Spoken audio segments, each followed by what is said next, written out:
Hi, everybody, and welcome to the HICAMO Podcast, hosted by myself, William House, and Hannah Nasseruddin. The aim of this show is to help you discover career options and make informed career choices by sharing career insights and advice from people working across a range of industries. Today, we are excited to be joined by the owner of a private gym who helps working professionals get more energy, improve sleep, and shed fat quickly.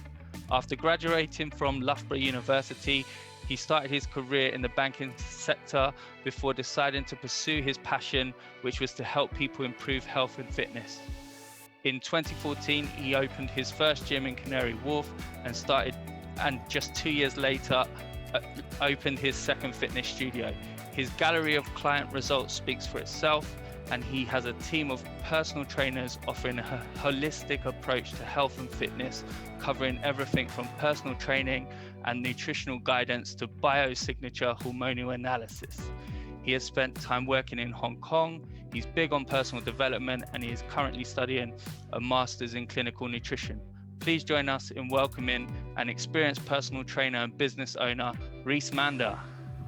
Over to you, Reece. Thank you very much. I mean, I'm like blushing a little bit. That was quite the intro. You did the research there, sir. That was, I'm very impressed. Very impressed. Thank you very much. I'm excited to share some insights with you today and see if I can help, some people who are maybe dissatisfied at what they're doing, or they're looking to do something that they enjoy as well. Because I think it's a really important thing. A lot of people talk about going to work, but nobody really talks about enjoying work so much. At least nobody did when I was younger. And I think it's the same now. People get a job and they're kind of like, okay, there's things I enjoy, and then there's my job, and they don't always associate that. Actually, you can do something that you enjoy and get paid for it as well. Thanks for coming on the show. Really appreciate it. And I guess to get started, I think if you could do a bit of an intro around yourself, talk about what you do and where it all started, that'd be great. Oh, okay. So how long have you got? I am officially a personal trainer, but unofficially we do a lot of other different things. We do a lot of nutrition. We do a lot of blood testing. We do stool testing. We do kind of more of the biohacking stuff. So we do a lot of red light therapy. We do hyperbaric oxygen. We do a lot of different things that are all geared to improving people's health. And because I'm not tied down by, if I was a doctor, I have to stay within my medical practice. Okay, there's certain things you can't do. It means you can't innovate and you can't get the latest information. So because I'm able to look at the latest information, the latest scientific studies, I'm able to get things that other people, and get things to move quicker. And that's kind of the advantage of being a small business as well, as opposed to being a large one with lots of red tape. If I see something in the study that works, I'll go and buy it the next day. And I have effectively a big handful of clients who are willing to try the latest stuff. Assuming there's no side effects and things like that, they're willing to try the latest and greatest information. I didn't always start like this. I think, I was having a conversation with someone today and they're kind of struggling with their life's purpose. And I said, well, that's never going to come to you immediately. That's something you develop over time. You try different things. You have to live a little bit of life before you realize there are things that you enjoy and things that you don't enjoy so much. And so there's never something that's going to be coming to you immediately. It's more like something that's revealed to you over time. Does that make sense? Yeah. So I started off for like a different lifetime ago. So I came out of uni and I worked in a small company that provided software for hedge funds. And I worked there for a year and a bit. And then I moved to Barclays in Canary Wharf. And that was in 2009. And it was a fun time because everything just crashed. And, I got into banking. I was like, woo, big wages, big money. That's it. I made it. And then it was 2009 and they were like, I remember sitting in the room and the guy was like, well, we've had a tough year, so we're not giving out bonuses this year. And I was like, wow, I mean, that's why I'm here. I was the goal, I'll be honest with you, the goal was work in a bank to get paid loads of money. I'm like, why else am I going to work? That was kind of my attitude when I was younger. I was like, this is it. I am here slaving my ass away for 12 hours a day to get paid. And if you're not going to pay me, I'm like, from that point, I was already a little bit like, yeah, because I could see myself sitting at that same desk next to the same dude right next to the cafeteria for 40 years, and then I thought to myself, oh God, and then what? Then you retire and go on a cruise? I was like, no, man, it's got to be more to it than that, but it was tricky because it's not easy to change roles when you've kind of worked towards this thing for many, many years. All right. Like I did computer science I did a computing at GCSE. I did computing at A level. I did a computer science and business degree at Loughborough. I went in to work with computers at Barclays. I was like a support role. So I was kind of in between the developers and the traders. So I had to know all the technical IT stuff and enough of the trading to be able to explain both ways. You know, if there was a trading issue, I had to break it down to the devs. And if there was an IT issue, I had to uncomplicate that and explain it to the traders. So it's a tricky role, man. I was doing 12-hour days, in at 7, leave at 7, every single day for years, really. A super high stressful role. The money was okay. It wasn't as good as I was expecting it to be, but you know, there was no complaints from me money-wise. And then I kind of I moved to Hong Kong. I'll be honest, I was sick of banking by that point. I'd done it for maybe 3 years and I'd had 3 different jobs. You know, that's a telltale sign. You keep moving jobs, you're not too happy with what you're doing. And I moved in different parts of the bank and it was kind of all the same old stuff. And I was like, you know, I went to sit down and have a word with one of the senior guys and we used to get really, really well. And I said to him, look, I'm going to be honest with you. You know, I just had another year of no bonus. I was like, this is, I mean, I thought it was having a laugh, you know, 2019, no bonus, 2010, no bonus. I was like, right, that's it. I'm out. You know, I've had enough. I'm working so hard and I wasn't getting compensated as well, especially when, you know, you have other people around you and they're not working too clever and you think to yourself, oh, I'm doing a better job than that person, but they get paid 4 times as much as me because they've been here longer. So I was getting agitated with that.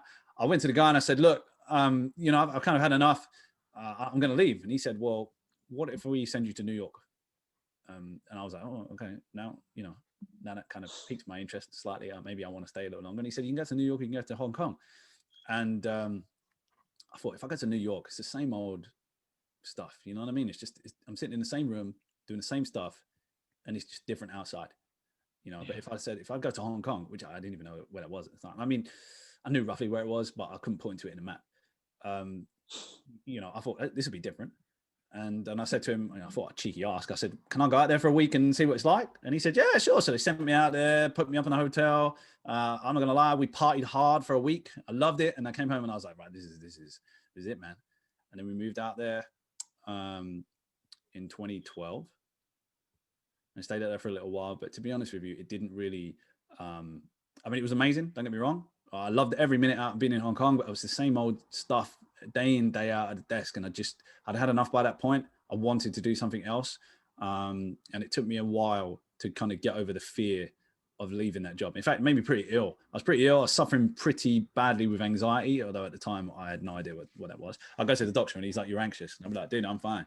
You know, but I was like this every day, you know, because the anxiety was so much because I was sitting on the fence, you know. It was quit and do what I want to do or stay where you are because that's the safe done thing that everybody told you should do. And you know, it was scary. But you know, it was making me sick. So in the end, I was just like, do you know what? Whatever. And I left it. I always enjoyed training people. I've been training since I was 18. I always enjoyed the fitness side. I was an athlete when I was a kid. So I kind of naturally gravitated towards that area. And then moved into a gym in Hong Kong in 2013. So 2013, I quit Barclays. Oh, I quit. So the funny thing is, right, I got promoted because by that time I'd learned the rules, right? It's not about how hard you was working. It's about how hard you was appearing to work. Now, I don't know if that's the best advice for young kids, but that was the truth. It was working hard. It was working smart instead of working hard. That's exactly it, right? So in fact, I'll tell you how I got promoted because this might be useful. So first 2 years, I worked like a dog. Right. It was all hours under the sun, doing everything to everyone to just try and impress people. And because I wanted to do a good job. Right. There was that part of that as well. And after 2 years of like zero recognition, I was like, right. Okay. So I studied.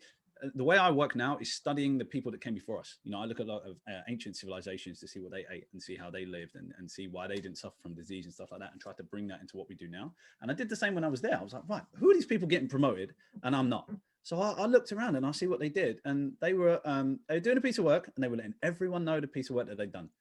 So I started emailing, you know, you got the phone book with a little phone book and you see that person's boss and that person's boss and that, and I'd just keep going up and grab them all, CC them in an email. I was like, I finished this piece of work, and I knew what they wanted because at that time, the financial world was a little bit on edge. Everything was like, you want safety, and so I created a system that at one click of a button every day would back up the whole system. And they didn't ask me to do it, right? But I was like, do you know what? I think this is what they need. And then I emailed everyone I could find And I got a few, very well done responses. I got promoted that year. That was the least amount of work I ever did, but I was working specifically on key areas. And so, sometimes working hard is makes you tired, but sometimes you need to work smart. And I think in all areas of life, not just, if you're looking for a promotion, I think I was always the hardest working person. I was like, no one's going to work harder than me. I'm going to outwork everybody. But all that does is make you real tired, and it's ineffective. Smart work is better than hard work, in my opinion. Yeah. Plus, I think that was a good example of where you've improved the process within the organization, so they can see that you're also adding value. Yes, exactly. But I got to be honest, if I hadn't sent those emails, I don't think anyone would have known. A large corporation like that, no, they really would not have known. Unless you're making, in an investment bank, unless you're making a lot of money, nobody really notices. I mean, if you lose a lot of money, they'll notice, but that ain't going to get you a promotion. So yeah. So you have to shout about your accomplishments. You do. And that was a real tricky thing for me to do, because I was like, I don't want to be, boasting about, I made this thing. But in the end, I was like, well, nobody even knows what I'm doing. So, my manager knows, and he gets all the credit for it, which is cool. That's the way it works. I understand that, which is why I do not miss working in the office. I've got to be honest with you. And I was like, okay, he gets the accolades, and I'd be fine with that if I got some accolades too. But as soon as I didn't, I was like, do you know what? I'm going to spam email as many managers as I can find. And again, I don't know if that's good advice, but it worked. So I'm slightly unorthodox. Yeah, I think proceed with caution with some of that. Yeah. This is not advice. I'm just explaining my experience. Yeah, it worked for you. But it's what I mean. And I kind of always think outside the box, and it helps me now. Didn't help me so much in the office, but I realized that was one of the reasons I realized that it wasn't for me. Someone would ask me to do something, and I'd be like, yeah, you can really do that yourself. Like, I don't know why you're asking me, because it would be easier and quicker for you to do it. Plus, I used to get agitated if I did the work and then they got all the accolades afterwards. It's completely understandable. That used to agitate me a lot, and it happens a lot of the time. So now that I have guys work for me, I will never ask them to do something that I'm not willing to do. And if it's a menial job, I'm not going to ask them to do it, because they'll turn around and think to themselves, well, why can't you do that? Like I used to do. So I hope I'm a better person to work for than the people I used to work for back in the day. But again, that comes with experience. You're not going to know unless you've been through it. And I think sometimes people, when they're younger, they want to you want to run before you can walk. Sometimes you have to have a little bit of experience. A lot of the time, that's why people get paid more money. It's the experience.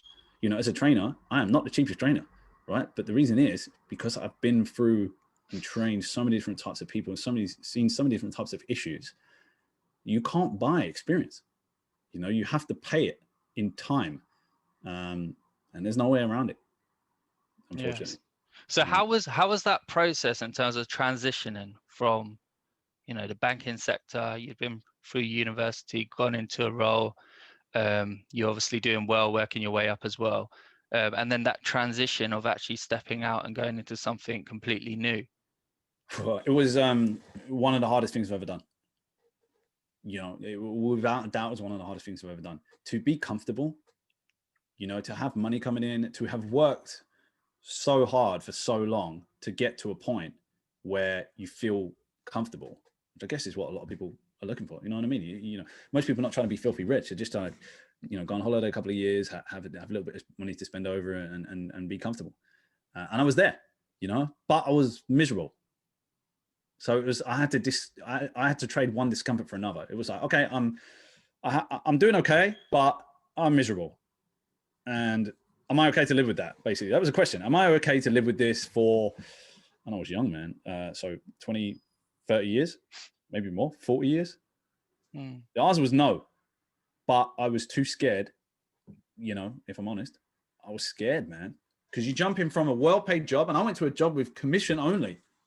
So I went from getting a regular paycheck every month to no paycheck, in a brand new country where I don't really speak the language. So it was, I think about it now, I'm like, yeah, I can see why people might think that wasn't a good idea. But I think entrepreneurs are real crazy people, because they can see things before they happen. Whereas everyone else has to see something before they believe it. But when you're an entrepreneur, and I'm not sure how much of that is built or you're born with it, although I think you can develop it a lot. But you can't develop it a lot when you're in the normal world. If you so for example, I used to, you drive through the countryside and you drive through a town, You think to yourself, how do these people make money? Because no one here works in a bank. Like, what do they do? And that was the way I used to think, because I only knew people that worked in banks or were accountants or in finance or in London. I literally didn't know anyone else. Even these days, I don't know any plumbers. I didn't go to school with any of those guys. So you're pigeonholed by what you know, but that doesn't mean there's no other ways to do it.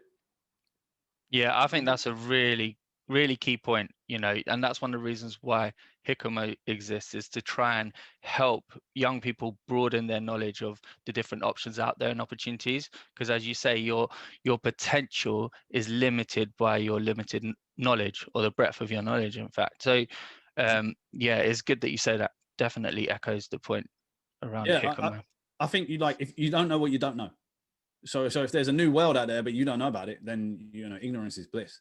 But the problem is you can feel pigeonholed and you can feel restricted when you didn't need to be.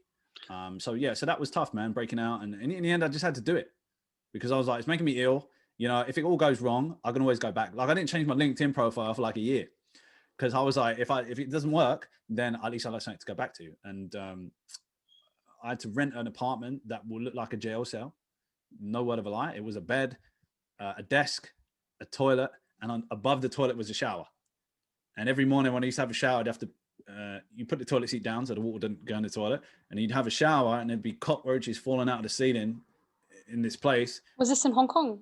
Yeah, this is in Hong Kong. Yeah, I couldn't afford anywhere else. And this is about £600 a month.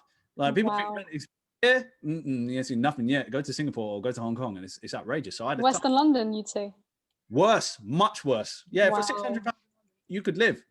But that place I was living in Hong Kong, it was a room, right? It wasn't a studio. It was a bed, it was a desk, and it was a toilet. Sort of like a uni accommodation. Jail. That's what it was like. Right? That's what jail is, but jail, you get meals. So I didn't have anywhere to cook. So I had actually an induction hob, where I used to cook my eggs in the morning. It was the only meal I'd eat at home because I used to be at work from 5:30 in the morning till 9 in the evening. Out of choice. I'll come back to that. So I was cooking eggs, and I had a little fan to blow the smell out of the window.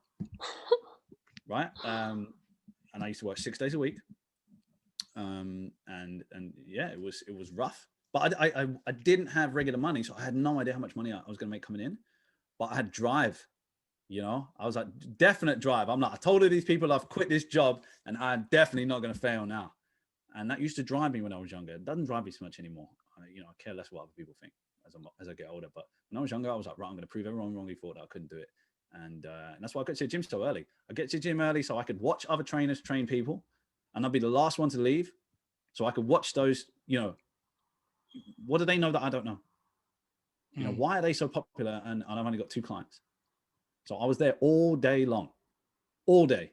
I only took a quick lunch to eat. I was back in the gym watching like a shark. They must have thought I was a lunatic. Just staring there, watching everyone, taking notes, watching, seeing how people interact. The thing is, more than just, counting 10 reps when somebody's doing a squat. I'm like, what's the rapport like? How are they getting there? How are they teaching? Who are the people that keep coming back? Why is this guy so popular? And so I was learning. And so that's the entrepreneurial part of you, I guess, where you were already starting to not just look at it as a job, but you were looking at the business of it as well. So I was looking at everything, trying to learn everything. I was trying to be the greatest trainer on planet Earth. And to a point, I still want to be that guy, but now it's less about self-serving me and more about helping other people. And I think that's the growth, as you get older, you know what I mean? When I was younger, it was all about being the greatest trainer. I wanted to be the guy that got results with everyone. And I still am that guy inside, but it's less like, it's not for me. It's not for the ego. And I think it was when I was younger, but it can help. It can propel your objectives have changed basically with time. Just grown up a little bit more, I think. Yeah, 100%. You grow up real quick when you have challenges to overcome, and you don't have any money. I wanted to ask, what made you start in Hong Kong as opposed to coming back to London, which you probably were more familiar with? Yeah, so I didn't think I was going to get a job in London with no experience. So I knew lots of stuff. I'd been training people on the side. I've been writing articles for bodybuilding.com since I was 21. I'd been in this for a long time. but I didn't have any real world. I didn't have a lot of real world experience of actually training people. And so I thought, if I come back to London and try and apply for a job, nobody's going to hire me. And I was right, because anyway, I went to Hong Kong, and the guy saw my articles and he hired me on the spot. Oh, wow. And I started the next day. That was a hell of a day. Sort of fate in a way. Well, you get what you ask for, you know what I mean? You get lucky. The smarter and harder you work, I think. People say, oh, you're so lucky. I'm like, well, you put 12 hours in every day for many, many years, and you do get lucky, but only if you're able to take the opportunities that come your way. And that's another thing. A lot of people procrastinate too much. Sometimes you've got to do it. You got to do it. Like, done is better than perfect. Just do it. If you're an entrepreneur, do it, figure it out as you go.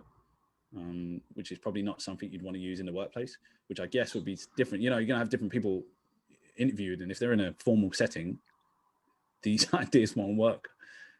But I worked in Hong Kong. I did 8 months. I was there by myself as well. My missus came home because she had a job to go back to, and I stayed there for 8 months by myself. And it was a difficult time. I'm not going to lie. It was a lot of hours. It was 6 days a week. I didn't know that many people. You don't speak the language. I mean, most people speak English, but where I was living, it was real Chinese. Have you picked it up now? I can order from the menu, and I can understand if you're talking about me, but it's not an easy language to learn. There's 7 different. 100%. It's very, very tricky. So I know a little bit, but when I'm there, it's easy to pick it back up again. But if you ask me to, bring out a sentence, I don't know. I'll start sweating. So I came back in. So that was 2013. I came back in 2014, and then started my training here. When did you start actually acquiring qualifications in that area? So to say I didn't have any experience, I didn't have any work experience, but I was I'd already had my personal training qualifications. I'd already had those as well. So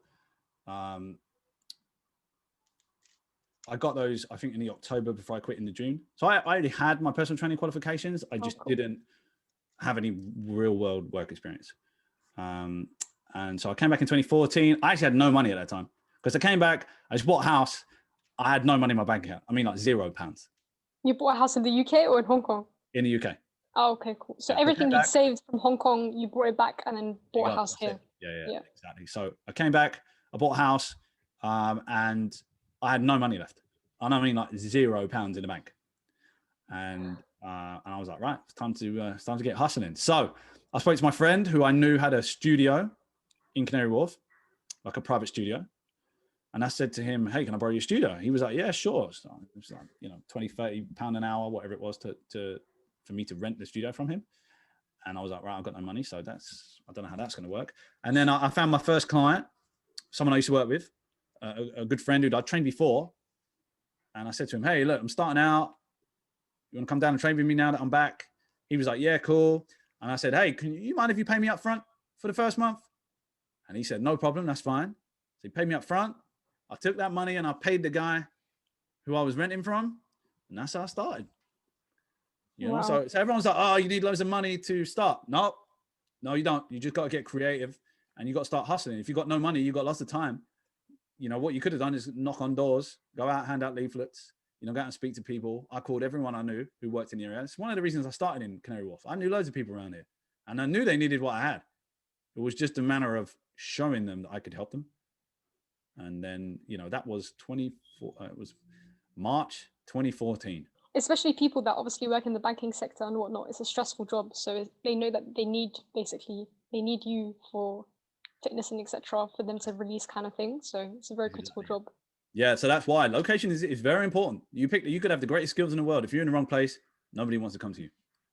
And did you consider working for one of the large gyms or personal training studios? I applied for a couple. I won't mention their names. I applied for a few of them, and they either told me that I didn't have enough experience. Yeah, I knew you was going to say that. And one of them said you could train, but you can't do any nutrition advice. And I was like, well, that's not going to work, because I don't just do training. That won't give people the results that they want. In Hong Kong, I had free reign. I could do what I wanted to do. And that's why people got results. I knew that if I just trained them, go home and eat pizza and drink Coca-Cola and get 4 hours of sleep and then come in and expect to lose some body fat and be stronger. Nope, doesn't work. So I said, no, thank you. that won't work. And it kind of, I didn't have much choice left. So I applied to a few places. I didn't really have a choice. I had to kind of start my own, which was a blessing, really. But Yeah, I already knew that I didn't want to work for somebody else, really, anyway. I'd worked for people before. I was like, I want to run this my own way. I want to run my own thing. And I do not like people telling me what to do. Never have done, and I'm always kind of pushing the boundaries, rules, and what can be done and stuff like that. Even as a kid, I was pushing the boundaries about what can be done. People say, oh, you got to do it like this. My first question would be, well, why do I have to do it like that? Why can't I do it like this? Especially if not to be annoying, but if you've got a more efficient way of doing things, why do we have to do it the old way? Why do we always have to stick to the way? It's just because that's the way you used to do it. That still agitates me these days. That's why I get really annoyed with, mainstream nutrition, mainstream medicine, mainstream anything really. They do it the way we do it because that's the way we've always done it. And for me, that doesn't bring the species of humans forward. And so, it's on me to be able to find new ways and innovate new things because no one else is doing it. That's what jumps me out of bed in the morning. Yeah, I think that's the key thing is the innovation and finding ways to innovate things that are already in place. What would you say is the hardest part of running your own business? Balance. Balance between work and home.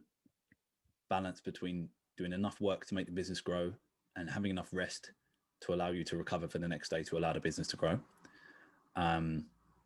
This year has been, this year and a half has been incredibly difficult, or it has been an opportunity to grow. So it depends how you look at things. So this year, I've not had this much growth in many, many years. And I have hired many, many mentors, but there's nothing like experience. And so this year I have really grown massively. And so it's been a blessing for me as a business owner to be shut down for 11 of the last 14 months and still be here. So yeah, but the balance is the hardest part, especially if you've got kids, you're married. And even if you're not, the balance is, finding time not to work. Because that's always the difficult bit for me. It's not working hard. That comes natural at this stage of life. The difficulty is switching off or saying no to certain things. And I think saying no is probably the most powerful word you can have in business. No, I don't want to work with you is the most powerful phrase you can have. Especially when everybody thinks that they can work with you just because they can afford the fee. That's not how I work. When I was younger, yeah, because I didn't have any money, you have to do what you have to do for a period of time. Now, I got a real vetting process. If you want to work with me, you've got to jump through X, Y, and Z hoops, right? And that's not to be a pain. It's because I know that I work best with certain people. And if we have those characteristics, we'll get along fine. You'll get fantastic results. And you'll tell all your friends how STEM you are. And in terms of that, just to be clear for listeners, in terms of when you're saying work with you, you don't mean employees, you mean your clients. So in terms of taking on new clients, yes, they need to meet certain criteria. But the people that work for me have even more stringent criteria. Okay, cool. Yeah. Oh yeah. I tell you what, one of the hardest parts of business is hiring and firing.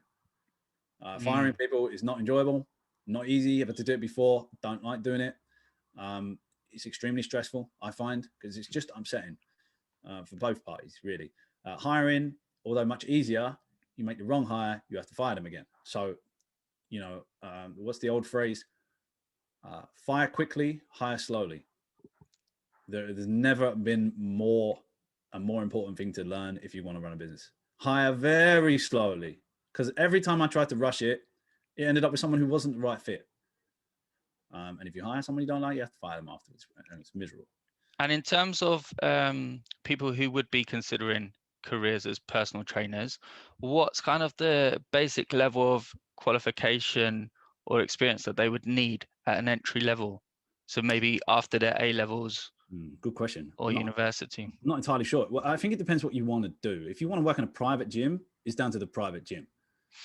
For example, I don't have any prerequisites for qualification wise before guys come to see me, other than their basic level 3 personal training qualification, which is pretty much what you need to work in any gym. Okay. But other gyms and they might have different requirements. So for example, if you're Poliquin certified, then that gives you a head up in my gym. If you're biosignature certified, that gives you a head up. If you've taken, so for me, I'm looking at not necessarily which qualifications you have, but that you've taken time and your own money and gone to a course because you want to further your development.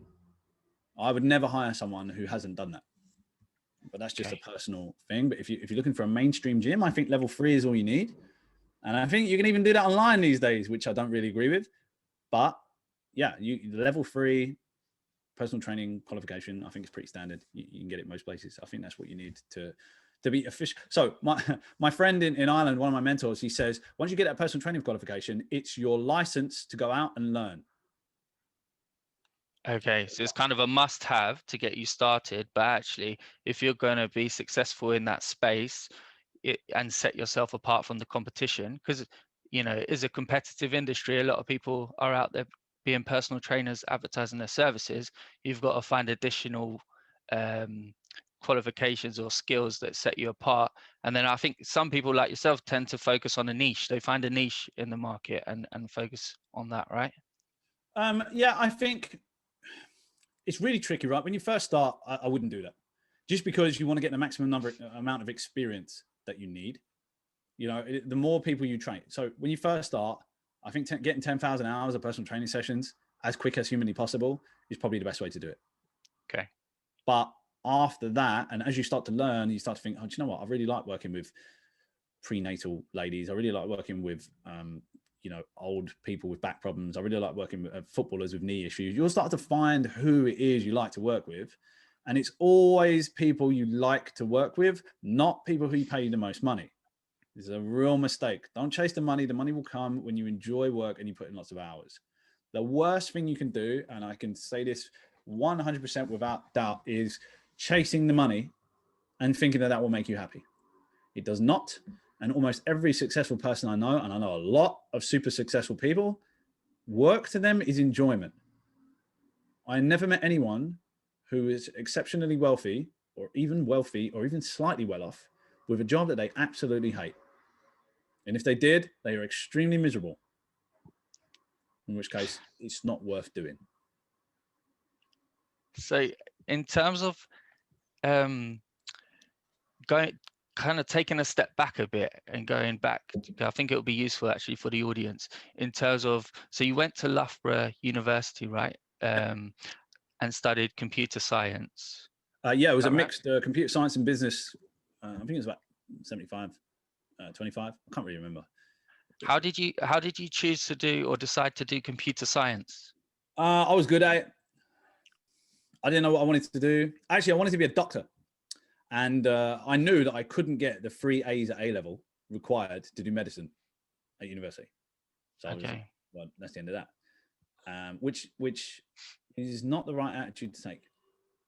I was always under belief, and I went to a very, very good school, and they kind of drum it into you. You need to get certain grades to go to uni, and that's the path. You go, school, uni, this job, and then you're done. But that's not always the case. You can read, not to say that you shouldn't focus on your exams, because it's very important. You're buying yourself time by getting a good grade in your exam. Because if you do the exam again 2 years later, you've wasted 2 years.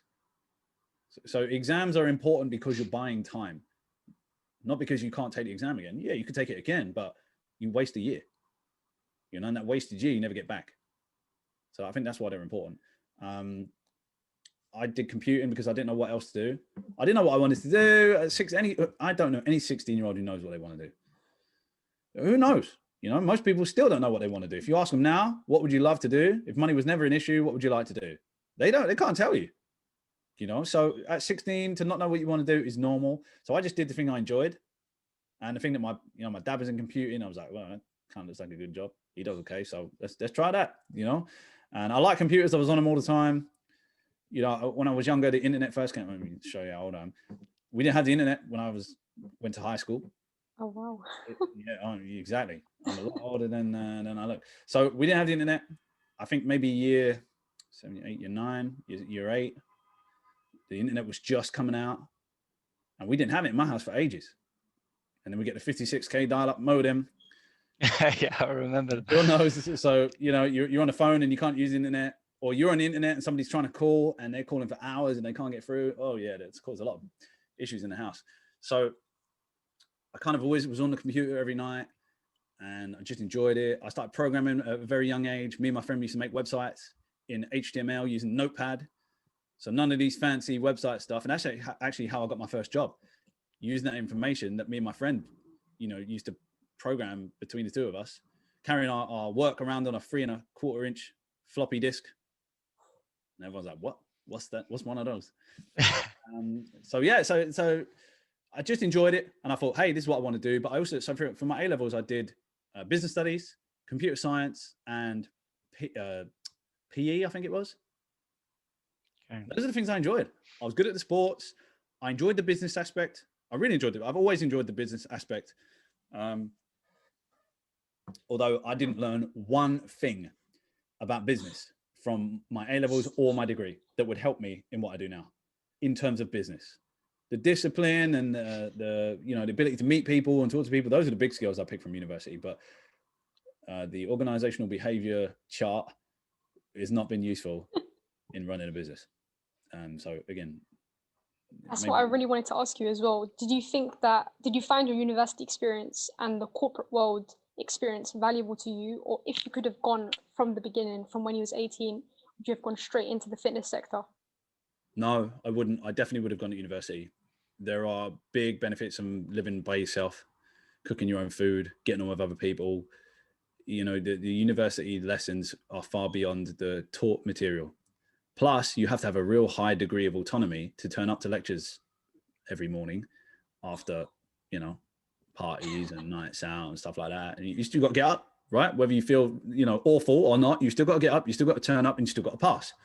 So I think that builds discipline and resilience in a person. So I recommend it. Now, do you have to go to university? No, you don't. For many jobs these days, you don't. And if you want to be a plumber, probably wouldn't. I don't know if I would. But I actually look back on those times and think to myself, I missed a lot of entrepreneurial opportunities when I was at uni. Because you're right in there, and lots of people have cash, and there's lots of opportunities to make good money. So even if you don't go to a uni, but you live in a uni town, or you live near a uni town, or you even move to a uni town, there's lots of opportunities. But no, I wouldn't change a thing.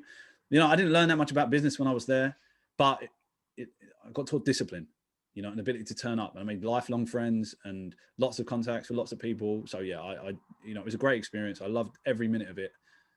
And I'm actually back again, but this time I'm much older and much further away from the university. And in terms of Loughborough University, how did you make that decision, and how would you describe, how would you describe Loughborough University? What's it like? Incredible. I've loved every part of it, every minute of it. I got nothing but praise for Loughborough University. It's one of the top unis in the country for sure. The lecturers were all great. The sports ground is amazing. I did a lot of sport. And I not mainly went because of the sport, but that was a huge pull for me. I think I went to Loughborough and I didn't actually see anywhere else. Because I was like, you had your heart set on it. Well, when I got there, I was kind of like, I'd looked at it, I'd been seeing it. And when I got there, I was just like, oh yeah, this is me, man. As you come in through the entrance on the left, there's a massive rubber crumb like hockey pitch. And then in the middle of the grounds, there's 2 humongous rugby pitches. And I was like, oh, this is where I was born. This is exactly where I was supposed to go. I had a look around the IT department. IT departments are generally computers, not really much to see. It was a bit dingy in there. I think it's new now, but my halls were dingy. My halls were awful, really awful, but I loved every minute of it. We had 8 people in one block, one shower, 2 toilets. It was great. It was really cheap. I remember it was £42 a week. So you can imagine how awful it was. Wow. But it was a long time ago. That was 2004. Oh, wow. So yeah, it was cheap, cheerful, loved it. And Loughborough is an incredible university, but I don't know. I'm not someone to procrastinate on things. If I want something, I'll just do it. I'm not, the person to go to the shop and try on a pair of trainers and go to another shop and try on another pair of trainers and try on another pair of trainers, like my wife does, if she's listening. And, she'll try 10 shops and 10 trainers and then decide. I will go into the first one I see. If I like it, I'll buy it, and then I don't have to worry about it. That's kind of me in a nutshell, really. So I didn't think too much. I enjoyed it. I've kind of always been like that. So I was like, right, this is the place for me. We'll go. You touched on this slightly before, but like how you first got your job post graduating. You talked about the websites and whatnot, and like what advice would you give to someone that's graduating and how to get the graduate role, for example, as well at Barclays, etc., and going into those big firms? Yeah, so a couple of things. I did a placement year, which I thought was very useful. The reason I wanted to do it before I started was I wanted to make some money, so that when I came out, I wasn't dirt poor like everybody else is. So I did 2 years of my degree, then I did a 1 year placement, and I worked at Reuters in Canary Wharf. And never forget this. It was an incredible year of learning, and I learned a lot. And I got the job because of the programming I taught myself when I was a kid.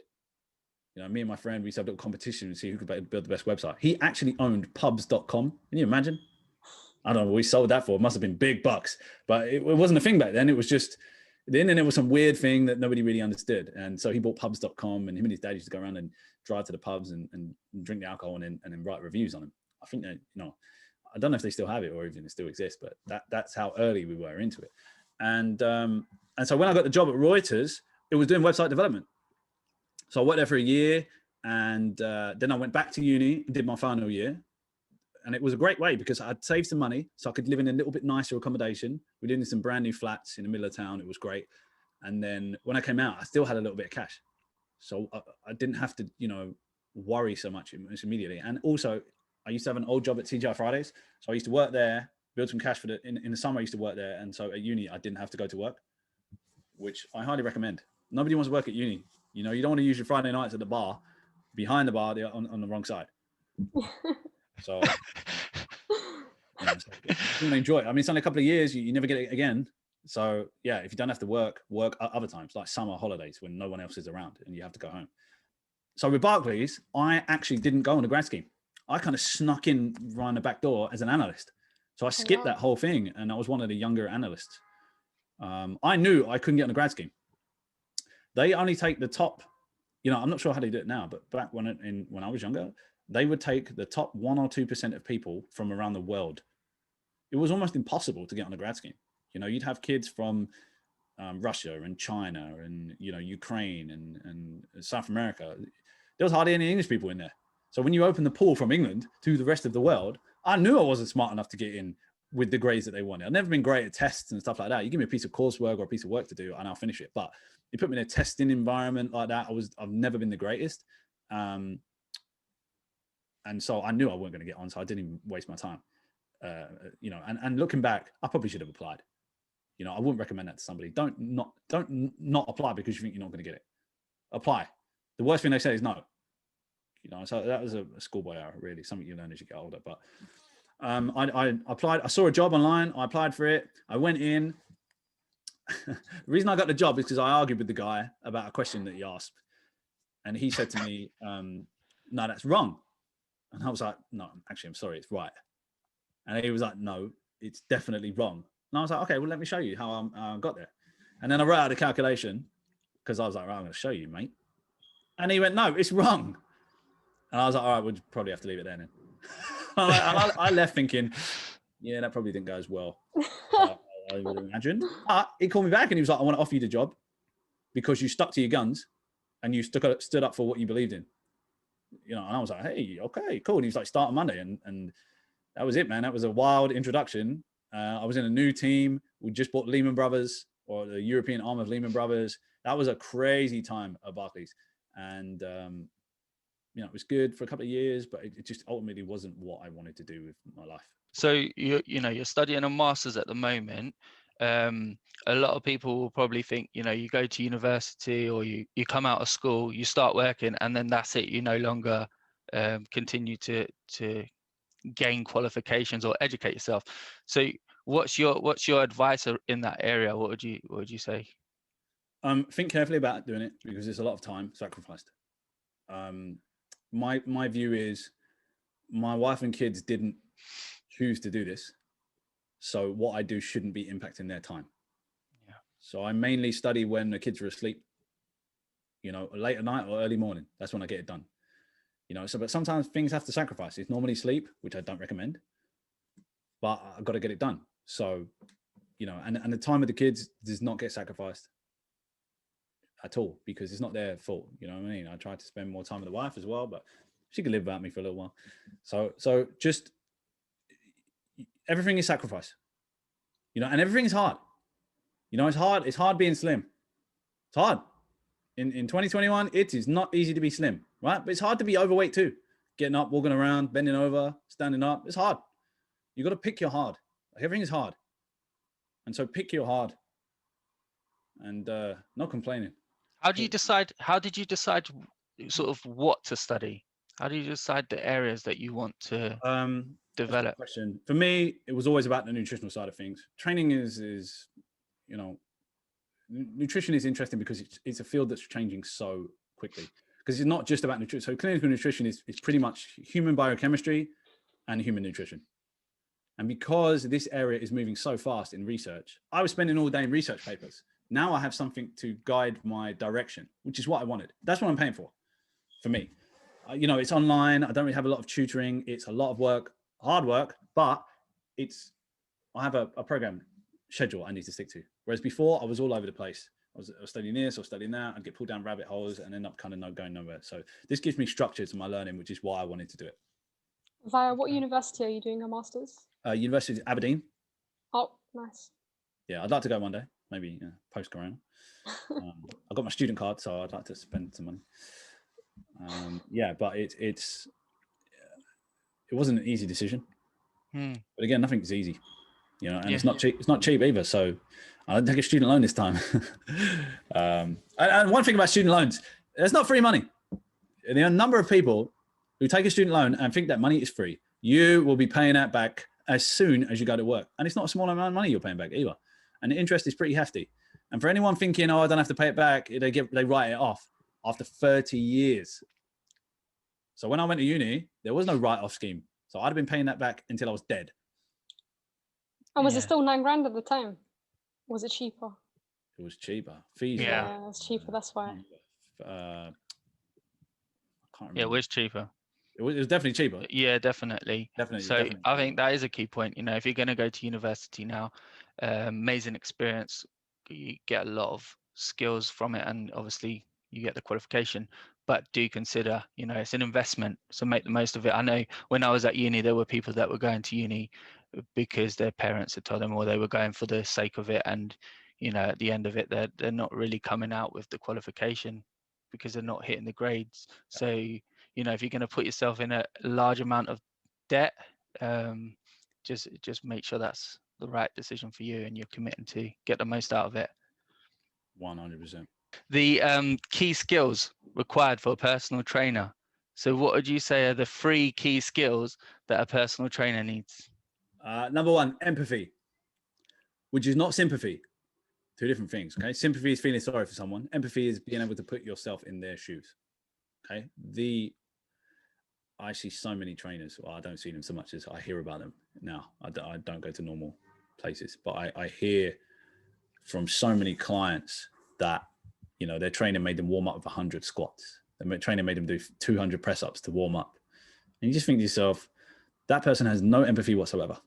You know, because this person probably hasn't moved for many, many years. And you ask them to do 100 squats, they're not walking for the rest of the week. You know, ask them to do 200 push-ups, they're going to injure themselves. So empathy is the number 1 skill needed to be a personal trainer. The second one is an ability to want to learn. So as my friend said, once you get that personal training license, that's your license to go out into the world and learn. That doesn't give you the right to go and train people. You might have officially been able to train people. You might have the insurance to go and train people, but you don't know anything then. You're just getting started. So that's when you have to go out. The third thing I would say is mentors. I paid a lot of money to find the best mentors I could. But when you pay for a coach or a mentor, you're buying time. You're buying all the years that they messed up for them to tell you what to do, which, funny enough, is what my clients pay me for. So I'm massive into mentors, mentorship, coaches, and paid coaches too. Nobody gives you their best information for free. No one. You know, I had mentors at Barclays. One of the senior guys who was a mentor for me. And this is a really important part. I met him. He was I think the head of European IT, something like that. Or even global head of IT. He was a whale. And we had a Christmas party.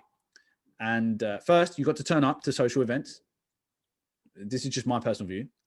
You must turn up to social events. It's a little tricky these days, but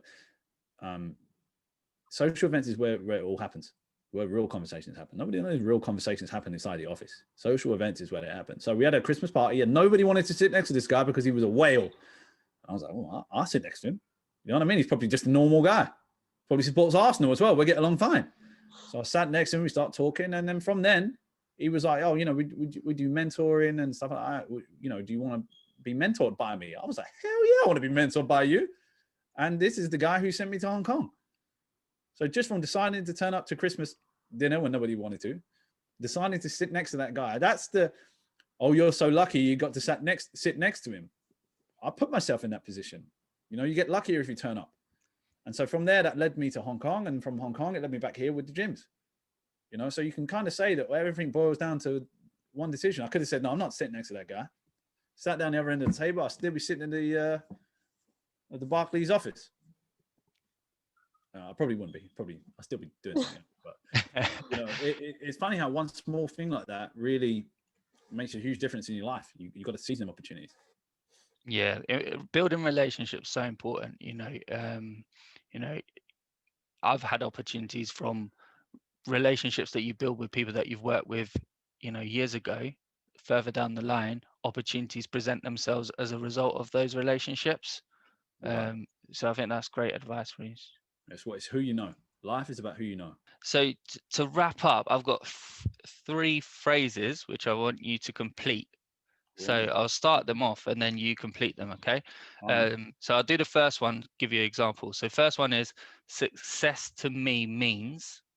So for example, you'll say success to me means being able to do what I want, when I want, and be happy doing it. Yeah, I like it. Something like that. That's good. So go on, over to you. Success to me means happiness. Okay. Sorry, man, that's a short one, but that's what it is. They can be. They can be. They don't have to be long. They can be short. So perfect. Because I've had different types of success before, but the only one that's truly makes you want more of it is happiness.